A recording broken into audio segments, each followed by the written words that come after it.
Good morning, students. Myself, Meena Gill.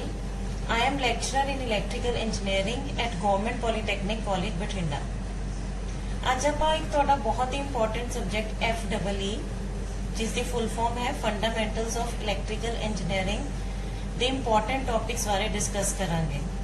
ਜਿਵੇਂ ਤੁਹਾਨੂੰ ਪਤਾ ਹੈਗਾ ਕਿ ਇਹ ਤੁਹਾਡਾ ਇੱਕ ਬਹੁਤ ਹੀ ਇੰਪੋਰਟੈਂਟ ਸਬਜੈਕਟ ਹੈ ਕਿਉਂਕਿ ਇਹਦੇ ਵਿੱਚ ਤੁਸੀਂ ਸਾਰੇ ਆਪਣੇ ਫੰਡਾਮੈਂਟਲਸ ਇਲੈਕਟ੍ਰੀਕਲ ਇੰਜੀਨੀਅਰਿੰਗ ਦੇ ਫੰਡਾਮੈਂਟਲਸ ਨੂੰ ਸਟੱਡੀ ਕਰਨਾ ਹੈ। ਮੀਨਸ ਜੇ ਤੁਹਾਡੇ ਫੰਡਾਮੈਂਟਲਸ ਜਾਂ ਕਹਿ ਲਓ ਤੁਹਾਡੇ ਬੇਸਿਕਸ ਹੀ ਕਲੀਅਰ ਨਹੀਂ ਹੋਣਗੇ ਤਾਂ ਅੱਗੇ ਤੁਸੀਂ ਹੋਰ ਸਬਜੈਕਟਸ ਦੇ ਵਿੱਚ ਤੁਹਾਨੂੰ ਪ੍ਰੋਬਲਮ ਆਏਗੀ। ਇਸ ਲਈ ਇਹ ਸਬਜੈਕਟ ਤੁਸੀਂ ਬਹੁਤ ਹੀ ਆਪਣਾ ਚੰਗੀ ਤਰ੍ਹਾਂ ਹਰੇਕ ਟੌਪਿਕ ਨੂੰ ਬਹੁਤ ਹੀ ਅੱਛੀ ਤਰ੍ਹਾਂ ਸਟੱਡੀ ਕਰਨਾ ਹੈ। ਅੱਜ ਆਪਾਂ FEE ਦਾ ਫਰਸਟ ਚੈਪਟਰ ਜਿਹਦੇ ਵਿੱਚ ਕਿ ਕੁਝ ਇੰਪੋਰਟੈਂਟ ਟਰਮਸ ਡਿਸਕਸ ਕੀਤੀਆਂ ਹੋਈਆਂ ਉਹਦੇ ਬਾਰੇ ਆਪਾਂ ਸਟੱਡੀ ਕਰਾਂਗੇ।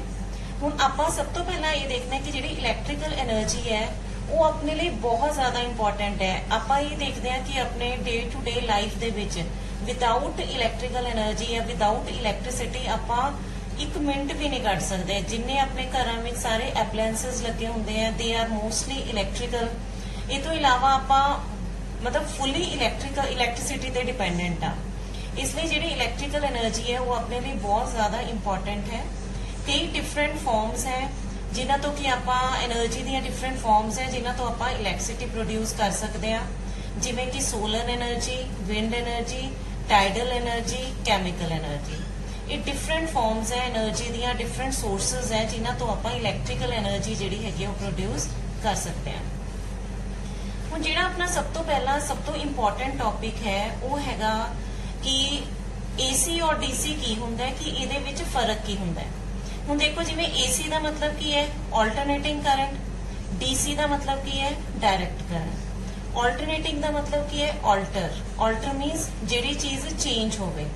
ਮਤਲਬ ਕਹਿਣ ਦਾ ਮਤਲਬ ਇਹ ਹੈ ਕਿ ਆਲਟਰਨੇਟਿੰਗ ਕਰੰਟ ਉਹ ਕਰੰਟ ਹੈ ਜਿਸ ਦਾ ਟਾਈਮ ਦੇ ਨਾਲ ਫੇਜ਼ ਐਂਡ ਮੈਗਨੀਟਿਊਡ ਜਿਹੜਾ ਹੈਗਾ ਉਹ ਕੀ ਹੁੰਦਾ ਹੈ ਚੇਂਜ ਹੁੰਦਾ ਹੈ।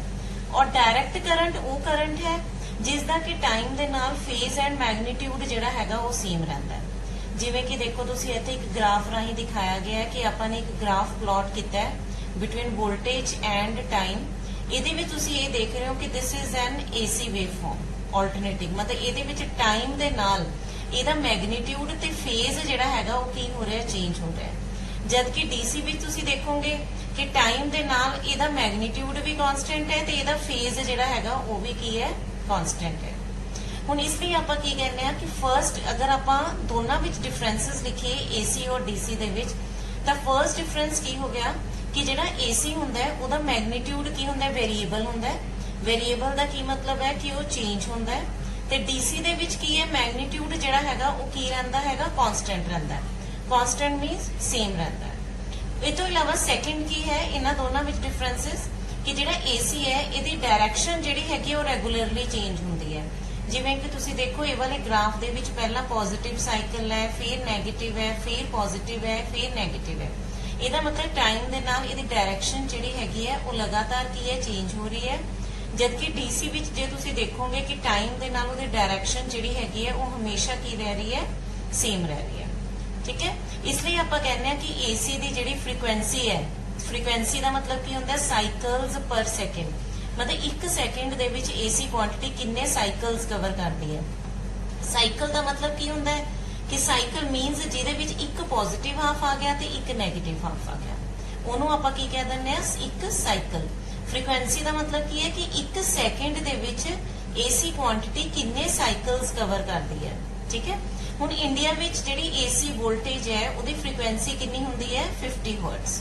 ਤੇ ਜਿਹੜੀ DC ਹੈ ਇਹਦੇ ਵਿੱਚ ਕੀ ਹੈ ਕੋਈ ਸਾਈਕਲ ਨਹੀਂ ਹੁੰਦਾ ਕਿਉਂਕਿ ਕਾਂਸਟੈਂਟ ਹੈ। ਇਸ ਲਈ ਆਪਾਂ ਕੀ ਕਹਿੰਦੇ ਆ ਕਿ DC ਦੀ ਫ੍ਰੀਕੁਐਂਸੀ ਜਿਹੜੀ ਹੈਗੀ ਹੈ ਉਹ ਕੀ ਹੁੰਦੀ ਹੈ 0 ਹੁੰਦੀ ਹੈ। ਹੋਰ ਇਹਦਾ ਕੀ ਫਾਇਦਾ AC ਦਾ ਕਿ AC ਜਿਹੜੀ ਵੋਲਟੇਜ ਹੈ ਇਹਨੂੰ ਆਪਾਂ ਈਜ਼ੀਲੀ ਸਟੈਪ ਅਪ ਕਰ ਸਕਦੇ ਹਾਂ, ਸਟੈਪ ਡਾਊਨ ਕਰ ਸਕਦੇ ਹਾਂ। ਮਤਲਬ ਇਹਦੇ ਮੈਗਨੀਟਿਊਡ ਨੂੰ ਵਧਾ ਸਕਦੇ ਹਾਂ ਜਾਂ ਘਟਾ ਸਕਦੇ ਹਾਂ with the help of A step up ਔਰ ਸਟੈਪ ਡਾਊਨ ਟਰਾਂਸਫਾਰਮਰ। ਠੀਕ ਹੈ, ਜਦਕਿ DC ਨੂੰ ਆਪਾਂ ਸਟੈਪ ਅਪ ਔਰ ਸਟੈਪ ਡਾਊਨ ਨਹੀਂ ਕਰ ਸਕਦੇ। ਫੋਰਥ ਕੀ ਹੈਗਾ AC ਨਾਲ ਤੁਸੀਂ AC ਮੋਟਰਸ ਨੂੰ ਰਨ ਕਰਦੇ ਹੋ, DC ਦੇ ਨਾਲ ਤੁਸੀਂ ਕੀ ਹੈ DC ਮੋਟਰਸ ਨੂੰ ਰਨ ਕਰਦੇ ਹੋ। ਇਹ ਤੋਂ ਇਲਾਵਾ ਜਿਹੜਾ ਸਭ ਤੋਂ ਬਹੁਤ ਇੱਕ ਮੇਨ ਐਡਵਾਂਟੇਜ ਹੈ AC ਦਾ ਕੀ ਹੈ कि AC ਨੂੰ ਆਪਾਂ ਜਿਹੜਾ ਹੈਗਾ ਲੌਂਗ ਡਿਸਟੈਂਸਸ ਤੇ ਟਰਾਂਸਮਿਸ਼ਨ ਲਈ ਇਹਨੂੰ ਯੂਜ਼ ਕਰਦੇ ਆ। जबकि DC ਨੂੰ ਆਪਾਂ ਲੌਂਗ मतलब ਲੌਂਗ ਲਾਈਨਸ ਦੇ ਥਰੂ ਟਰਾਂਸਮਿਸ਼ਨ ਲਈ ਆਪਾਂ ਇਹਨੂੰ ਯੂਜ਼ ਨਹੀਂ ਕਰ ਸਕਦੇ, ਕਿਉਂਕਿ AC ਦੇ ਵਿੱਚ ਜਦੋਂ ਆਪਾਂ ਇਹਨੂੰ AC ਵੋਲਟੇਜ ਨੂੰ ਆਪਾਂ ਟਰਾਂਸਮਿਸ਼ਨ ਲਈ ਯੂਜ਼ ਕਰਦੇ ਆ ਤਾਂ AC ਨੂੰ ਆਪਾਂ ਹਮੇਸ਼ਾ ਆਪਾਂ ਹਾਈ ਵੋਲਟੇਜ ਤੇ ਟਰਾਂਸਮਿਸ਼ਨ ਕਰਦੇ ਆ, ਤੇ ਜਦੋਂ ਆਪਾਂ AC ਵਾਲੇ ਕੇਸ ਦੇ ਵਿੱਚ ਹਾਈ ਵੋਲਟੇਜ ਤੇ ਸਮਾਲ ਕਰੰਟ ਤੇ ਟਰਾਂਸਮਿਸ਼ਨ ਕਰਦੇ ਆ ਤਾਂ AC ਦੇ ਵਿੱਚ ਲਾਸਸ ਜਿਹੜੇ ਹੈਗੇ ਆ ਬਹੁਤ ਘੱਟ ਹੁੰਦੇ ਆ, ਜਦਕਿ DC ਦੇ ਵਿੱਚ ਲਾਸਸ ਜਿਹੜੇ ਹੈਗੇ ਆ ਜੇ ਆਪਾਂ ਹਾਈ ਵੋਲਟੇਜ ਤੇ ਟਰਾਂਸਮਿਸ਼ਨ ਕਰੀਏ ਤਾਂ DC ਦੇ ਵਿੱਚ ਲਾਸਸ ਜਿਹੜੇ ਹੈਗੇ ਆ ਉਹ ਬਹੁਤ ਜ਼ਿਆਦਾ ਵੱਧ ਜਾਂਦੇ ਆ। ਇਹ ਤੋਂ ਇਲਾਵਾ ਕੀ ਹੈ, AC ਜਿਹੜੇ ਹੈਗੇ ਇਹਨੂੰ ਤੁਸੀਂ ਸਟੋਰ ਨਹੀਂ ਕਰ ਸਕਦੇ ਔਰ DC ਨੂੰ ਆਪਾਂ ਕੀ ਕਰਦੇ ਆ ਸਟੋਰ ਕਰਕੇ ਰੱਖ ਸਕਦੇ ਆ। ਜਿਵੇਂ ਇਹਦੀ ਇੱਕ ਐਗਜ਼ਾਮਪਲ ਕੀ ਹੈ, ਤੁਹਾਡੇ ਘਰਾਂ ਵਿੱਚ ਕੀ ਹੈ ਇਨਵਰਟਰ ਲੱਗਿਆ ਹੁੰਦਾ ਹੈ। ਇਨਵਰਟਰ ਦੇ ਵਿੱਚ ਤੁਸੀਂ ਦੇਖੋਗੇ ਕਿ ਉਹਦੀ ਇਨਪੁਟ ਜਿਹੜੀ ਹੈਗੀ ਉਹ ਕੀ ਆ ਰਹੀ ਹੁੰਦੀ ਹੈ AC ਨੂੰ ਆਪਾਂ ਚੇਂਜ ਕਰਦੇ ਆ ਪਹਿਲਾਂ DC ਦੇ ਵਿੱਚ, ਫਿਰ DC ਨੂੰ ਆਪਾਂ ਆਪਣੀ ਬੈਟਰੀ ਦੇ ਵਿੱਚ ਕੀ ਹੈ ਸਟੋਰ ਕਰਕੇ ਰੱਖਦੇ ਆ। ਇਸ ਲਈ AC cannot be stored but DC can be stored। AC the frequency ਕਿੰਨੀ ਹੈ 50 ਹਰਟਜ਼, DC ਦੀ ਫ੍ਰੀਕੁਐਂਸੀ ਕਿੰਨੀ ਹੋਗੀ 0।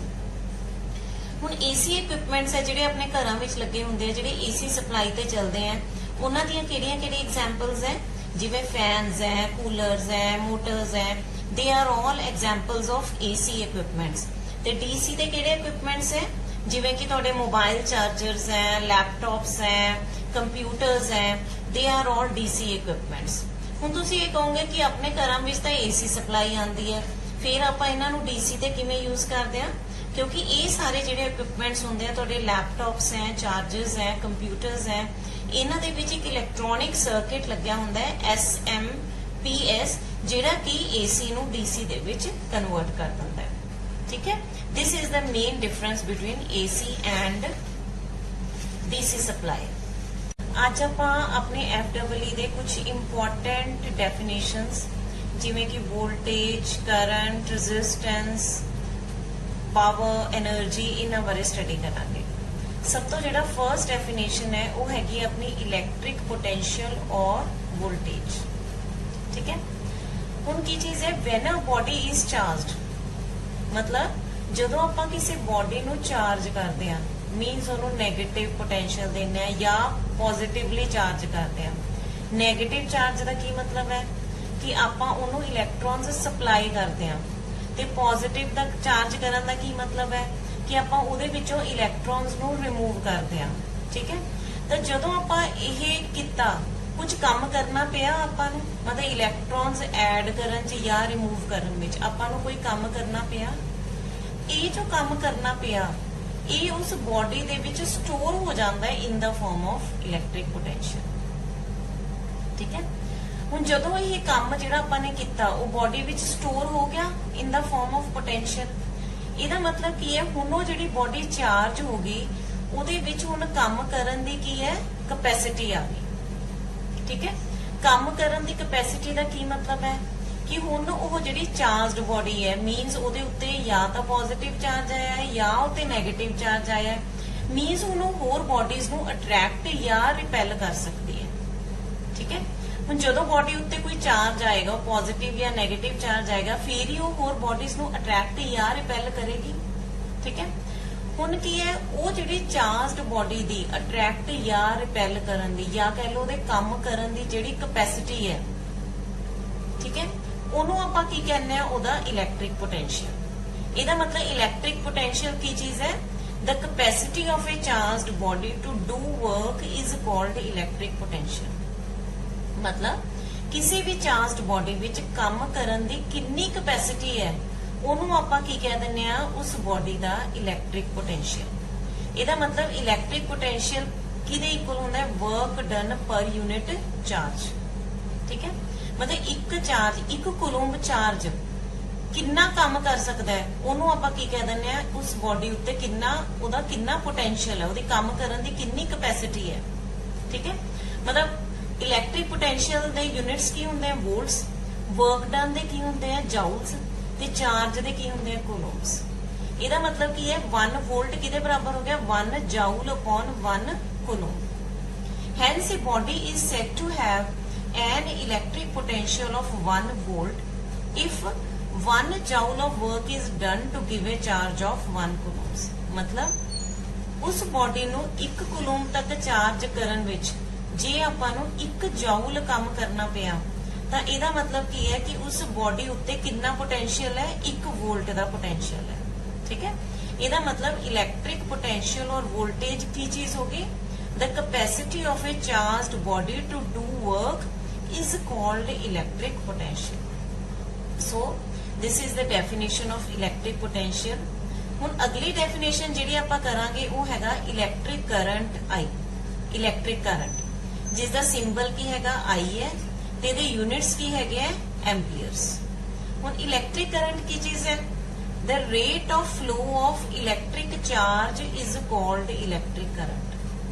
rate ਦਾ ਮਤਲਬ ਕੀ ਹੈ rate means with respect to time ਮਤਲਬ ਇੱਕ ਪਾਰਟਿਕੂਲਰ ਟਾਈਮ ਦੇ ਵਿੱਚ ਕਿਸੇ ਕੰਡਕਟਰ ਵਿੱਚੋਂ ਕਿੰਨਾ ਚਾਰਜ ਫਲੋ ਕਰ ਜਾਂਦਾ ਹੈ rate of flow of electrons ਠੀਕ ਹੈ that is called current मतलब I किधे बराबर है Q upon T जिथे Q की चीज है चार्ज है T की चीज है टाइम है I की चीज है करंट है I ਨੂੰ ਆਪਾਂ ਕਿਹਦੇ ਵਿੱਚ ਮੈਜ਼ਰ ਕਰਦੇ ਆ ਐਂਪੀਅਰਸ ਦੇ ਵਿੱਚ ਚਾਰਜ ਨੂੰ ਆਪਾਂ ਕਿਹਦੇ ਵਿੱਚ ਮੈਜ਼ਰ ਕਰਦੇ ਆ ਕੂਲੰਬਸ ਦੇ ਵਿੱਚ ਤੇ ਟਾਈਮ ਨੂੰ ਆਪਾਂ ਕਿਹਦੇ ਵਿੱਚ ਮੈਜ਼ਰ ਕਰਦੇ ਆ ਸੈਕਿੰਡਸ ਦੇ ਵਿੱਚ ਠੀਕ ਹੈ ਹੁਣ ਚਾਰਜ ਕੀ ਚੀਜ਼ ਹੈ ਚਾਰਜ ਮੀਨਸ ਇਲੈਕਟ੍ਰॉन्स ਨੰਬਰ ਆਫ ਇਲੈਕਟ੍ਰॉन्स मतलब एक पर्टिकुलर टाइम दे विच किन्ने नंबर ऑफ इलेक्ट्रॉन्स फ्लो किते यानी कि टोटल चार्ज किदे बराबर हो गया n into e n की चीज है नंबर ऑफ इलेक्ट्रॉन्स e की चीज है एक इलेक्ट्रॉन होते चार्ज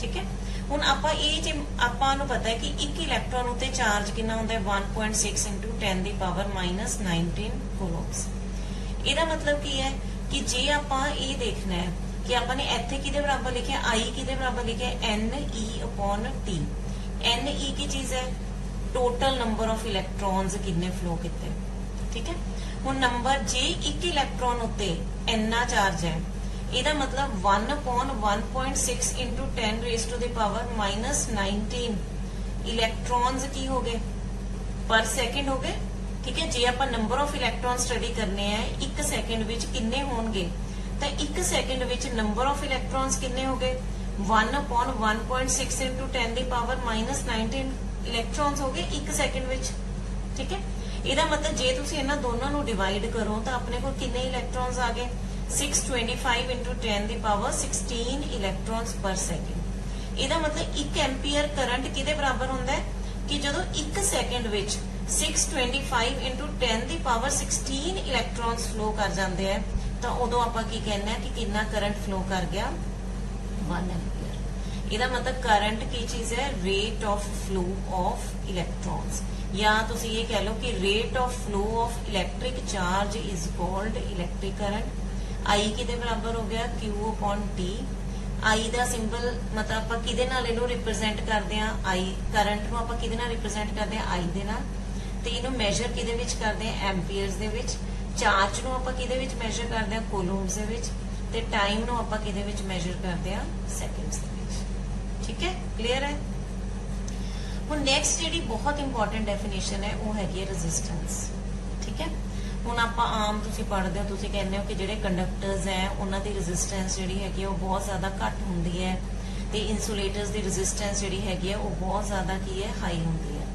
ਰੈਜ਼ਿਸਟੈਂਸ ਹੈ ਕੀ ਚੀਜ਼ ਹੈ ਰੈਜ਼ਿਸਟੈਂਸ ਕੀ ਚੀਜ਼ ਹੈ it is the property of a material by virtue of which it opposes the flow of electric current मतलब कोई मटेरियल इलेक्ट्रिक करंट ਨੂੰ ਕਿੰਨਾ ਅਪੋਜ਼ ਕਰਦਾ ਹੈ ਵਿਰੋਧ ਕਰਦਾ ਹੈ ਉਹਨੂੰ ਆਪਾਂ ਕੀ ਕਹਿੰਦੇ ਆ ਉਸ ਮਟੀਰੀਅਲ ਦੀ ਰੈਜ਼ਿਸਟੈਂਸ ਠੀਕ ਹੈ ਹੁਣ ਕਿਸੇ ਵੀ ਮਟੀਰੀਅਲ ਦੀ ਰੈਜ਼ਿਸਟੈਂਸ ਕਿਸ ਚੀਜ਼ ਤੇ ਡਿਪੈਂਡ ਕਰਦੀ ਹੈ it depends upon its atomic structure atomic structure ਦਾ ਕੀ ਮਤਲਬ ਹੈ ਕਿ ਉਹਦੇ ਵਿੱਚ ਜਿਹੜੇ ਐਟਮਸ ਐਂਡ ਮੋਲੀਕਿਊਲਸ ਪੈਕਡ ਹੈ मतलब किसी भी मटेरियल ਦੇ ਵਿੱਚ ਐਟਮਸ ਐਂਡ ਮੋਲੀਕਿਊਲਸ ਜਿੰਨੇ ਟਾਈਟਲੀ ਪੈਕਡ ਹੋਣਗੇ ਨੇੜੇ ਪੈਕਡ ਹੋਣਗੇ ਉਨੇ ਉਹਦੇ ਵਿੱਚ ਕੀ ਹੈ ਫ੍ਰੀ ਇਲੈਕਟ੍ਰॉन्स ਘੱਟ ਹੋਣਗੇ ਮੀਨਸ ਉਹਦੀ ਰੈਜ਼ਿਸਟੈਂਸ ਉਨੀ ਹੀ ਕੀ ਹੋਏਗੀ ਜ਼ਿਆਦਾ ਹੋਏਗੀ ਜਿੰਨੇ ਉਹ ਐਟਮਸ ਐਂਡ ਮੋਲੀਕਿਊਲਸ ਲੂਜ਼ਲੀ ਪੈਕਡ ਹੋਣਗੇ ਮੀਨਸ ਉਨੇ ਹੀ ਜ਼ਿਆਦਾ ਫ੍ਰੀ ਇਲੈਕਟ੍ਰॉन्स ਹੋਣਗੇ ਮੀਨਸ ਉਹਦੀ ਉਨੀ ਹੀ ਰੈਜ਼ਿਸਟੈਂਸ ਕੀ ਹੋਏਗੀ ਘੱਟ ਹੋਏਗੀ ਰੈਜ਼ਿਸਟੈਂਸ ਦਾ ਸਿੰਬਲ ਕੀ ਹੁੰਦਾ ਹੈ R ਹੁੰਦਾ ਹੈ ਤੇ ਇਹਦੇ ਯੂਨਿਟਸ ਕੀ ਹੁੰਦੇ ਆ ਓਮਸ ਹੁੰਦੇ ਆ ਹੁਣ ਆਪਾਂ ਇਹ ਦੇਖਣਾ ਕਿ ਜਿਹੜੀ ਰੈਜ਼ਿਸਟੈਂਸ ਹੈ ਮੰਨ ਲਓ ਤੁਹਾਡੇ ਕੋਲ ਕੋਈ ਕੰਡਕਟਰ ਹੈ ਠੀਕ ਹੈ ਜਿਹਦੀ ਲੈਂਥ L ਹੈ, ਉਹਦਾ ਏਰੀਆ ਆਫ ਕਰ ਸੈਕਸ਼ਨ A ਹੈ, ਤਾਂ ਆਪਾਂ ਇਹ ਦੇਖਣਾ ਕਿ ਉਸ ਕੰਡਕਟਰ ਦੀ ਰੈਜ਼ਿਸਟੈਂਸ ਉਹਦੇ ਪੈਰਾਮੀਟਰਸ ਤੇ ਕਿਵੇਂ ਡਿਪੈਂਡ ਕਰੇਗੀ। ਤਾਂ ਫਰਸਟ ਪੈਰਾਮੀਟਰ ਕੀ ਹੈ? ਲੈਂਥ ਹੈ। ਮਤਲਬ ਜਿਹੜੀ ਰੈਜ਼ਿਸਟੈਂਸ ਹੈ ਉਹ ਲੈਂਥ ਦੇ ਕੀ ਹੁੰਦੀ ਹੈ? ਡਾਇਰੈਕਟਲੀ ਪ੍ਰੋਪੋਰਸ਼ਨਲ ਹੁੰਦੀ ਹੈ। ਮੀਨਸ ਜੇ ਤੁਸੀਂ ਕੰਡਕਟਰ ਦੀ ਲੈਂਥ ਨੂੰ ਵਧਾ ਦੋਗੇ ਤਾਂ ਰੈਜ਼ਿਸਟੈਂਸ ਵੱਧ ਜਾਏਗੀ, ਜੇ ਲੈਂਥ ਨੂੰ ਘਟਾ ਦੋਗੇ ਤਾਂ ਰੈਜ਼ਿਸਟੈਂਸ ਜਿਹੜੀ ਹੈਗੀ ਉਹ ਕੀ ਹੋ ਜਾਏਗੀ? ਘਟ ਜਾਏਗੀ। ਸੈਕੰਡ, ਰੈਜ਼ਿਸਟੈਂਸ ਜਿਹੜੀ ਹੈਗੀ ਉਹ ਏਰੀਆ ਆਫ ਕ੍ਰਾਸ ਸੈਕਸ਼ਨ ਦੇ ਕੀ ਹੁੰਦੀ ਹੈ? ਇਨਵਰਸਲੀ ਪ੍ਰੋਪੋਰਸ਼ਨਲ ਹੁੰਦੀ ਹੈ। ਮੀਨਸ ਜੇ ਤੁਸੀਂ ਕੰਡਕਟਰ ਦਾ ਏਰੀਆ ਜਿਹੜਾ ਹੈਗਾ ਏਰੀਆ ਆਫ ਕ੍ਰਾਸ ਸੈਕਸ਼ਨ ਹੈ ਉਹ ਕੀ ਹੈ? ਵਧਾ ਦੋਗੇ ਰੈਜ਼ਿਸਟੈਂਸ ਘਟ ਜਾਏਗੀ, ਜੇ ਏਰੀਆ ਆਫ ਕ੍ਰਾਸ ਸੈਕਸ਼ਨ ਘਟਾ ਦੋਗੇ ਤਾਂ ਰੈਜ਼ਿਸਟੈਂਸ ਜਿਹੜੀ ਹੈਗੀ ਹੈ ਉਹ ਕੀ ਹੋ ਜਾਏਗੀ? ਵੱਧ ਜਾਏਗੀ। ਮਤਲਬ ਜੇ ਤੁਹਾਡਾ ਕੰਡਕਟਰ ਜਿਹੜਾ ਹੈਗਾ ਥਿਕ ਹੈ, ਥਿਕ ਦਾ ਮਤਲਬ ਕੀ ਹੈ? ਉਹਦਾ ਏਰੀਆ ਆਫ ਕ੍ਰਾਸ ਸੈਕਸ਼ਨ ਕੀ ਹੈ? ਜ਼ਿਆਦਾ ਹੈ। ਮੀਨਸ ਉਹਦੀ ਰੈਜ਼ਿਸਟੈਂਸ ਜਿਹੜੀ ਹੈਗੀ ਉਹ ਕੀ ਹੋਏਗੀ? ਘੱਟ ਹੋਏਗੀ। ਜੇ ਏਰੀਆ ਆਫ ਜਿਹੜਾ ਥਿਨ ਹੈ ਜੇ ਕੰਡਕਟਰ, ਮੀਨਸ ਉਹਦਾ ਏਰੀਆ ਆਫ ਕ੍ਰਾਸ ਸੈਕਸ਼ਨ ਘੱਟ ਹੈ, ਤਾਂ ਉਨੀ ਹੀ ਰੈਜ਼ਿਸਟੈਂਸ ਜਿਹੜੀ ਹੈਗੀ ਉਹ ਕੀ ਹੋਏਗੀ? ਜ਼ਿਆਦਾ ਹੋਏਗੀ। ਠੀਕ ਹੈ। Second, nature of the material. Nature ਤੇ ਤਾਂ ਡਿਪੈਂਡ ਕਰਦੀ ਹੈ, ਜਿਵੇਂ ਅੱਗੇ ਆਪਾਂ ਨੇ ਕਿਹਾ ਕਿ ਕਿਵੇਂ ਦੀ ਉਹਦੀ ਐਟੋਮਿਕ ਸਟਰਕਚਰ ਕਿਵੇਂ ਦੀ ਹੈ। ਮਤਲਬ ਜੇ ਤਾਂ ਉਹਦੇ ਐਟਮਸ ਐਂਡ ਮੋਲੀਕਿਊਲਸ ਜਿਹੜੇ ਹੈਗੇ ਆ ਉਹ ਲੂਜ਼ਲੀ ਪੈਕਡ ਹੈ ਤਾਂ ਰੈਜ਼ਿਸਟੈਂਸ ਜਿਹੜੀ ਹੈਗੀ ਉਨੀ ਹੀ ਕੀ ਹੋਏਗੀ? ਘੱਟ ਹੋਏਗੀ। ਜੇ ਉਹ ਐਟਮਸ ਐਂਡ ਮੋਲੀਕਿਊਲਸ ਜਿਹੜੇ ਹੈਗੇ ਆ ਉਹ ਮਤਲਬ ਬਹੁਤ ਜ਼ਿਆਦਾ ਟਾਈਟਲੀ ਪੈਕਡ ਹੈ, ਠੀਕ ਹੈ, ਫ੍ਰੀ ਇਲੈਕਟ੍ਰॉन्स ਨਹੀਂ ਹੈ, ਤਾਂ ਉਹਦੀ ਰੈਜ਼ਿਸਟੈਂਸ ਜਿਹੜੀ ਹੈਗੀ ਉਨੀ ਹੀ ਕੀ ਹੋਏਗੀ? ਜ਼ਿਆਦਾ ਹੋਏਗੀ। ਇਹ ਤੋਂ ਇਲਾਵਾ ਰੈਜ਼ਿਸਟੈਂਸ ਜਿਹੜੀ ਹੈਗੀ ਹੈ ਹੋਰ ਕਿਤੇ ਡਿਪੈਂਡ ਕਰਦੀ ਹੈ? ਟੈਂਪਰੇਚਰ ਤੇ। ਜੇ ਤੁਸੀਂ ਕੰਡਕਟਰ ਦੇ ਆਊਟਸਾਈਡ ਜਿਹੜਾ ਉਹਦਾ ਐਟਮੋਸਫੇਰਿਕ ਟੈਂਪਰੇਚਰ ਹੈ ਉਹਨੂੰ ਵਧਾ ਦੋਗੇ, ਆਲੇ ਦੁਆਲੇ ਦਾ ਟੈਂਪਰੇਚਰ ਨੂੰ ਵਧਾ ਦੋਗੇ ਜਾਂ ਕੰਡਕਟਰ ਦੇ ਟੈਂਪਰੇਚਰ ਨੂੰ ਇਨਕਰੀਜ਼ ਕਰ ਦੋਗੇ, ਰੈਜ਼ਿਸਟੈਂਸ ਜਿਹੜੀ ਹੈਗੀ ਉਹਦੀ ਵੱਧ ਜਾਏਗੀ। ਜੇ ਟੈਂਪਰੇਚਰ ਨੂੰ ਘਟਾ ਦੋਗੇ ਤਾਂ ਰੈਜ਼ਿਸਟੈਂਸ ਜਿਹੜੀ ਹੈਗੀ ਉਹ ਕੀ ਹੋ ਜਾਏਗੀ? ਘਟ ਜਾਏਗੀ।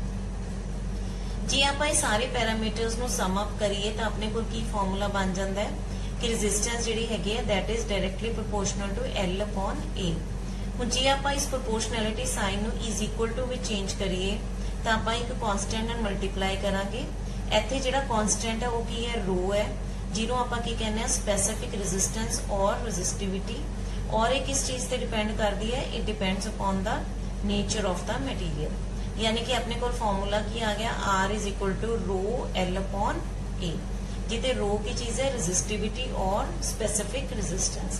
ਹੁਣ ਇਹ ਵਾਲੇ ਫਾਰਮੂਲੇ ਤੋਂ ਜੇ ਆਪਾਂ ਰੋ ਦਾ ਫਾਰਮੂਲਾ ਦੇਖੀਏ ਤਾਂ ਰੋ ਕਿਹਦੇ ਬਰਾਬਰ ਆ ਗਿਆ? R into A upon L। ਹੁਣ ਰੈਜ਼ਿਸਟੈਂਸ ਦੇ ਯੂਨਿਟਸ ਕੀ ਹੁੰਦੇ ਆ? Ohm's. Area of cross section ਦੇ ਕੀ ਹੁੰਦੇ ਆ? Metre Square. ਲੈਂਥ ਦੇ ਕੀ ਹੁੰਦੇ ਆ? ਮੀਟਰਸ। ਇਥੋਂ ਰੈਜ਼ਿਸਟਿਵਿਟੀ ਦੇ ਯੂਨਿਟਸ ਕੀ ਆ ਗਏ? ਓਮ ਮੀਟਰ। यानी कि ਜਿਹੜੀ ਰੈਜ਼ਿਸਟਿਵਿਟੀ ਹੈ ਜਾਂ ਜਿਹਨੂੰ ਆਪਾਂ ਕੀ ਕਹਿ ਦਿੰਦੇ ਆ ਸਪੈਸੀਫਿਕ ਰੈਜ਼ਿਸਟੈਂਸ ਹੈ ਜਿਹੜੀ ਕਿ ਨੇਚਰ ਆਫ ਦਾ ਮਟੀਰੀਅਲ ਤੇ ਡਿਪੈਂਡ ਕਰਦੀ ਹੈ, ਇਹਦੇ ਯੂਨਿਟਸ ਕੀ ਹੋ ਗਏ? ਓਮ ਮੀਟਰਸ। ਠੀਕ ਹੈ।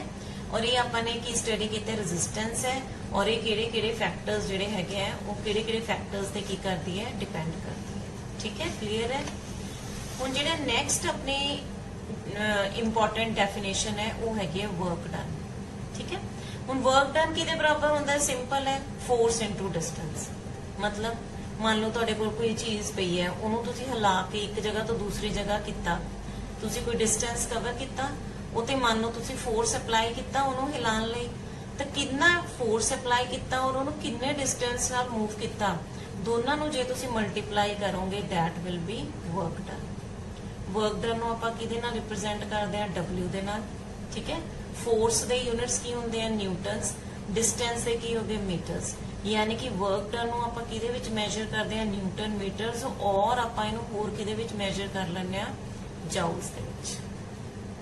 ਠੀਕ ਹੈ। ਹੁਣ ਨੈਕਸਟ ਆਪਣੀ ਡੈਫੀਨੇਸ਼ਨ ਕੀ ਹੈ? ਪਾਵਰ।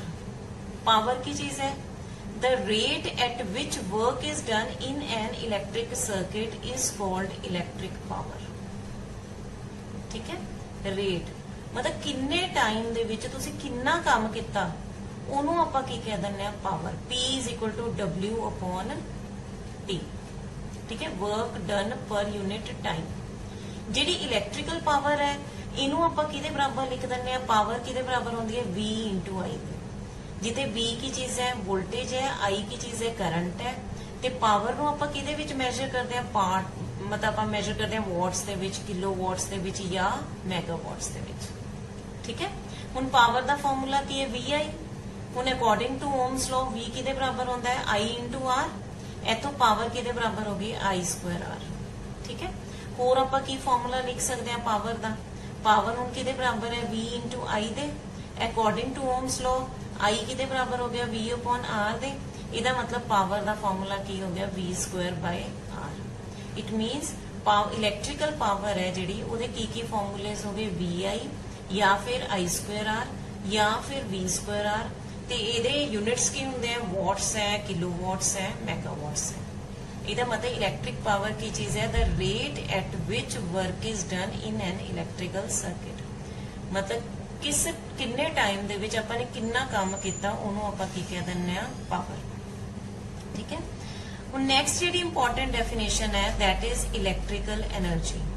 ठीक है, ये बहुत इंपॉर्टेंट है। इलैक्ट्रिकल एनर्जी की चीज है the total amount of work done in an electrical circuit is called electrical energy.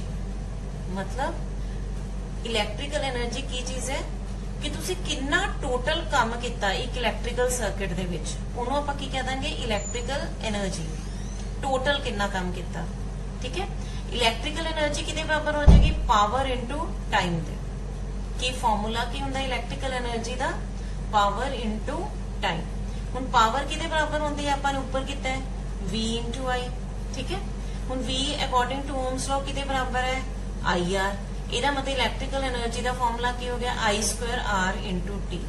ਹੁਣ I किहदे बराबर है according to Ohm's law V by R, ਇਹਦਾ मतलब कि अपने को फॉर्मूला की आ गया V स्क्वायर, इलैक्ट्रिकल एनर्जी का एक होर फॉर्मूला की आ गया, या तुसी लिख दोगे I स्क्वायर RT या तुसी V square by R into T।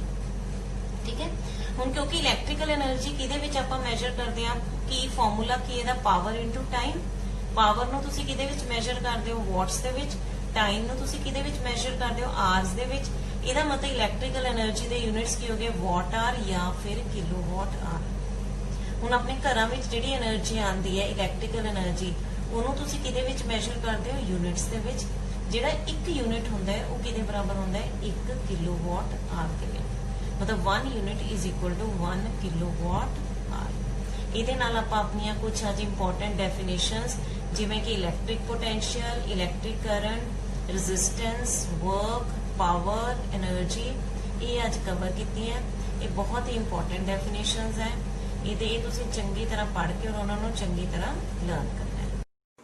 ਹਾਂਜੀ ਸਟੂਡੈਂਟਸ, ਹੁਣ ਆਪਾਂ ਜਿਹੜੇ ਡੈਫੀਨੇਸ਼ਨਸ ਕੀਤੀਆਂ ਉਹਦੇ ਰਿਲੇਟਡ ਆਪਾਂ ਕੁਝ ਨਿਊਮੈਰੀਕਲਸ ਕਰਾਂਗੇ ਤਾਂ ਕਿ ਤੁਹਾਨੂੰ ਸਾਰੀਆਂ ਡੈਫੀਨੇਸ਼ਨਸ ਤੇ ਉਹਨਾਂ ਦੇ ਫਾਰਮੂਲੇ, ਯੂਨਿਟ ਸਭ ਕੁਝ ਕਲੀਅਰ ਹੋ ਜਾਏ। ਹੁਣ ਆਪਣੀ ਫਰਸਟ ਐਗਜ਼ਾਮਪਲ ਹੈ a coil of resistance 100 ohm is connected across a 250 volt supply. Calculate number 1 current flowing and number 2 power rating of the coil. ठीक है। ਹੁਣ ਆਪਣੇ ਕੋਲ ਇੱਕ coil ਦਿੱਤੀ ਹੋਈ ਹੈ ਜਿਹਦੀ resistance ਕਿੰਨੀ ਹੈ 100 ohm ਹੈ ਤੇ ਜਿਹੜੀ ਤੁਸੀਂ ਵੋਲਟੇਜ ਸਪਲਾਈ ਦੇ ਰਹੇ ਹੋ ਇਸ ਕੋਇਲ ਦੇ ਅਕ੍ਰੋਸ ਉਹ ਵੋਲਟੇਜ ਹੈਗੀ ਹੈ 250 ਵੋਲਟ। ਆਪਾਂ ਨੇ ਕੈਲਕੂਲੇਟ ਕਰਨਾ ਹੈ ਕਿ ਇਸ ਕੋਇਲ ਦੇ ਵਿੱਚੋਂ ਕਿੰਨਾ ਕਰੰਟ ਫਲੋ ਕਰ ਰਿਹਾ ਹੈ ਤੇ ਕੋਇਲ ਦੀ ਪਾਵਰ ਰੇਟਿੰਗ ਕਿੰਨੀ ਹੈ। ਠੀਕ ਹੈ। ਤਾਂ ਜਿਹੜੇ ਪਹਿਲਾਂ ਫਰਸਟ ਸਟੈਪ ਕੀ ਹੁੰਦਾ ਕਿ ਆਪਣੇ ਕੋਲ ਜੋ ਵੀ ਨਿਊਮੈਰੀਕਲ ਦਿੱਤਾ ਹੋਇਆ ਪਹਿਲਾਂ ਤੁਸੀਂ ਉਹਦੇ ਰਿਲੇਟਡ ਸਰਕਿਟ ਡਾਇਗਰਾਮ ਬਣਾਓ। ਹੁਣ ਦੇਖੋ ਆਪਾਂ ਨੇ ਸਰਕਿਟ ਡਾਇਗਰਾਮ ਪਹਿਲਾਂ ਬਣਾਤਾ, ਆਪਾਂ ਨੇ ਇੱਕ ਕੋਇਲ ਸ਼ੋ ਕਰਤੀ, ਉਹਦੀ ਰੈਜ਼ਿਸਟੈਂਸ ਆਪਾਂ ਨੇ ਲਿਖਤੀ 100 ਓਮ, ਉਹਦੇ ਅਕ੍ਰੋਸ ਆਪਾਂ ਨੇ ਵੋਲਟੇਜ ਸਪਲਾਈ ਦਿੱਤੀ 250 ਵੋਲਟ ਤੇ ਸਰਕਿਟ ਕਰੰਟ ਆਪਾਂ ਨੇ ਕੀ ਸ਼ੋ ਕਰਤਾ I ਸ਼ੋ ਕਰਤਾ। ਠੀਕ ਹੈ। ਹੁਣ ਗਿਵਨ ਕੀ ਹੈ ਆਪਣੇ ਕੋਲ ਰੈਜ਼ਿਸਟੈਂਸ R ਕਿੰਨੀ ਹੈ 100 ਓਮ, ਸਪਲਾਈ ਵੋਲਟੇਜ V ਕਿੰਨੀ ਹੈ 250 ਵੋਲਟ। ਹੁਣ ਆਪਾਂ ਨੇ ਕੀ ਕੈਲਕੂਲੇਟ ਕਰਨਾ ਹੈ I। ਹੁਣ ਆਪਾਂ ਇਹਦੇ ਵਿੱਚ ਕੀ ਲਗਾਵਾਂਗੇ ਓਮਸ ਲਾਅ ਲਗਾਵਾਂਗੇ। ਠੀਕ ਹੈ। ਹੁਣ ਓਮਸ ਲਾਅ ਕੀ ਸੀਗਾ कि अगर आप कोई अपने को कंडक्टर है वो दो एंड्स के अक्रॉस अगर आप वोल्टेज सप्लाई देने पोटेंशियल डिफरेंस अप्लाई करते हैं तो वो की है करंट फ्लो करना शुरू कर दिंदा है तो जिहड़ा करंट है वो वोल्टेज दे की हुंदा है डायरैक्टली प्रोपोर्शनल हुंदा है, मतलब I is directly proportional to V या तुसीं कह सकते हो V is directly proportional to I।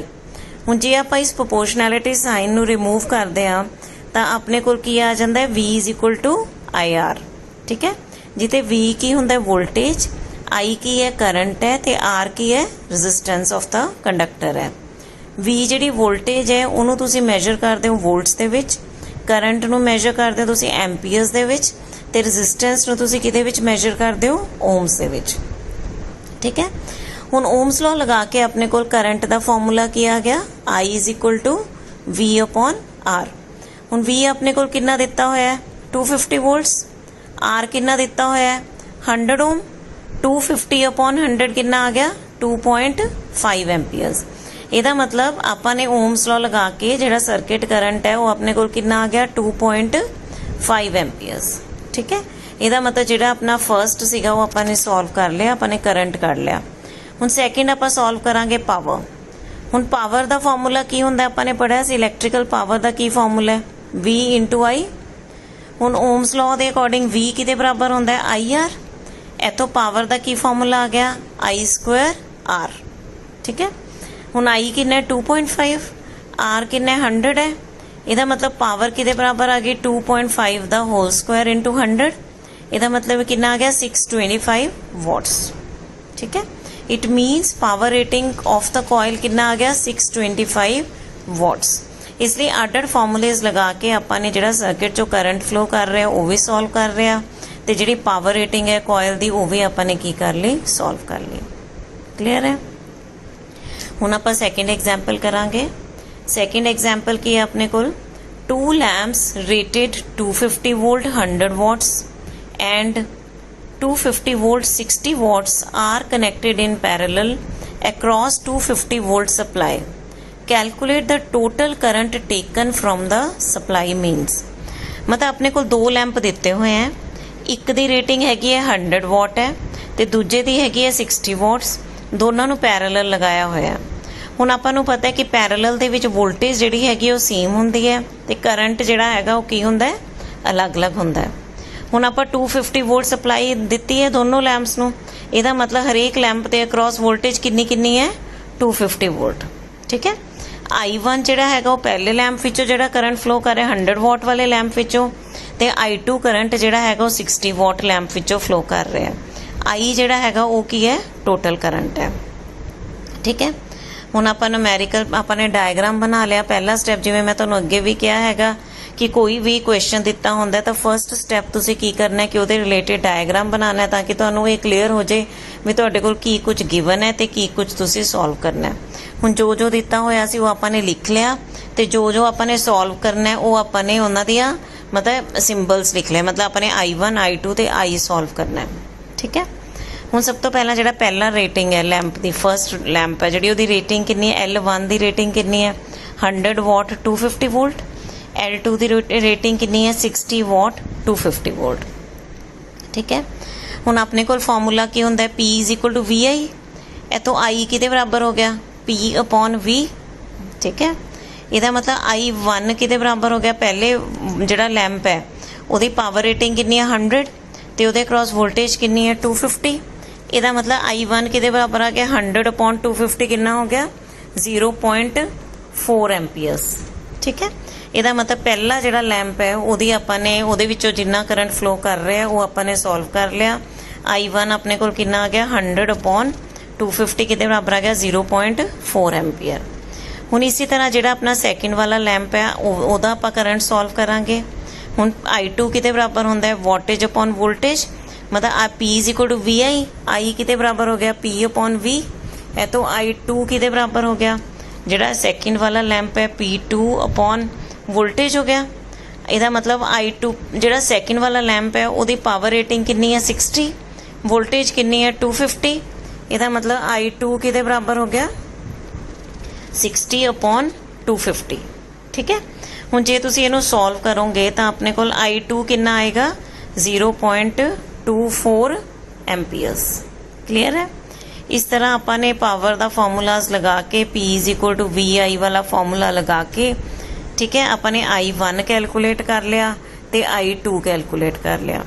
I1 ਆਪਣੇ ਕੋਲ ਆ ਗਿਆ 0.4 ਐਂਪੀਅਰਸ ਤੇ I2 ਕਿੰਨਾ ਆ ਗਿਆ ਆਪਣੇ ਕੋਲ 0.24 ਐਂਪੀਅਰਸ। ਠੀਕ ਹੈ, ਹੁਣ ਤੁਸੀਂ ਦੇਖੋ ਡਾਇਗਰਾਮ ਦੇ ਵਿੱਚ ਕਿ ਜਿਹੜਾ ਆਪਾਂ ਟੋਟਲ ਕਰੰਟ I ਸਪਲਾਈ ਕਰ ਰਹੇ ਹਾਂ ਉਹ ਦੋ ਪਾਰਟਸ ਦੇ ਵਿੱਚ ਡਿਵਾਈਡ ਹੋ ਰਿਹਾ I1 ਤੇ I2 ਦੇ ਵਿੱਚ। ਇਹਦਾ ਮਤਲਬ ਜਿਹੜਾ ਟੋਟਲ ਕਰੰਟ I ਹੈ ਉਹ ਕਿਤੇ ਬਰਾਬਰ ਹੈ I = I1 + I2। ਠੀਕ ਹੈ, ਹੁਣ ਜਦੋਂ ਆਪਾਂ ਨੇ ਕੈਲਕੂਲੇਟ ਕੀਤਾ ਤਾਂ I1 ਆਪਣੇ ਕੋਲ ਕਿੰਨਾ ਆ ਗਿਆ 0.4 ਐਂਪੀਅਰ ਤੇ I2 ਕਿੰਨਾ 0.24 ਐਂਪੀਅਰਸ। ਇਹਦਾ ਮਤਲਬ I ਕਿਹਦੇ ਬਰਾਬਰ ਹੋ ਗਿਆ I1 plus I2। ਇਹਦਾ ਮਤਲਬ ਕਿਹਦੇ ਬਰਾਬਰ ਆ ਗਿਆ 0.4 plus 0.24।